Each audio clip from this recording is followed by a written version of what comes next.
heading into one of the busiest travel seasons of the year as the pandemic worsens. And while airlines are anticipating an uptick in traffic, the number of people flying will simply be far less than past years. On the front page centerpiece this week, the future of flight, what it will take to get CVG back in business.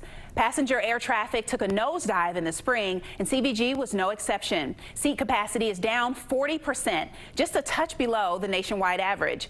Industry analysts think it will be 2024 before things rebound. CEO Candace McGraw is more optimistic.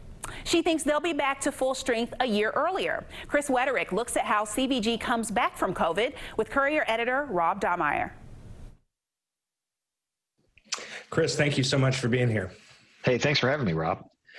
Great story in this week's print edition, weekly edition on the airport, Cincinnati, Northern Kentucky International Airport. Like every airport in the country, just got wrecked in March, starting in March. But maybe you can get a little more specific. What exactly has the CVG been dealing with for the last 10 months? So, just to back up a little bit, CVG was doing great for a long time. They were setting monthly records on passengers, and they became more and more a locally focused airport, which was a goal, long-term goal of CVG CEO Candace McGraw.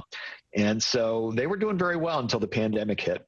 Like everybody else, they lost more than 90% of their traffic. And so they've been trying to recover from that ever since.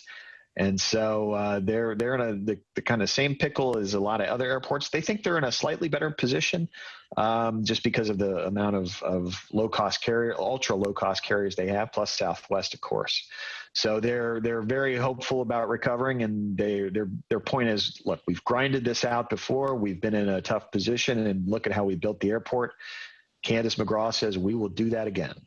So they're not going to just kind of wait around and hope things get better. They're going to try to be proactive. What are some of the steps that CVG leaders and McGraw have told you that they're going to do to win back flights?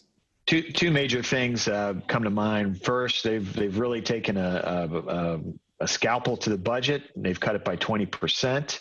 One of the great quotes in there, Candace McGraw says, we're eating ramen noodles now. We're not eating steak and chicken anymore. We're eating ramen noodles. So they've been real conscientious. They jumped on that budget right away. So that's the first thing. The other thing is they want to make sure that they're competitive by having landing fees that are low or at least at the size of our other airports kind of in the region. As you know, Rob, Cincinnati is a little unusual in that we have such close proximity to Dayton, Indianapolis, Columbus, Louisville. These are all airports within an hour-and-a-half drive. And what CVG kind of hopes to do is to keep the passengers here and keep them here by offering destinations that those other airports don't have. So they want to make sure their landing fees are in line or lower than those regional airports around us. So let's finish on this. Delta, once upon a time, was a hub. It was actually the second largest hub that Delta had in the world. Or at least nationally, I should say. They have been scaling that back over the last couple decades, but you can't talk about CVG without talking about Delta.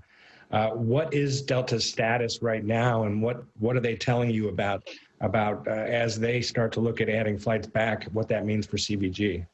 Yeah, we talked to Delta when they were in town for this big airport airline conference a few weeks ago, and they were pretty candid with us about it. They said that they have a lot of cities still that are business focused cities, and those flights are not running because businesses are not traveling. And the upshot of that is that when businesses do start to travel again, they hope to reestablish those flights.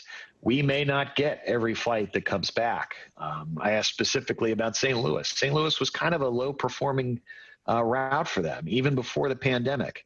And basically what Delta officials said was, look, if the companies in Cincinnati that needed to get to St. Louis, if they resume their travel there, it's likely that we will reestablish St. Louis flights.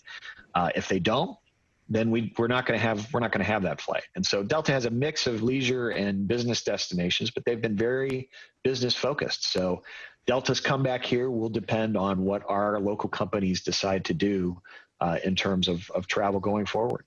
Yeah, well, we will certainly be, I know you will be writing a lot more about this as Delta continues to make decisions in the year ahead.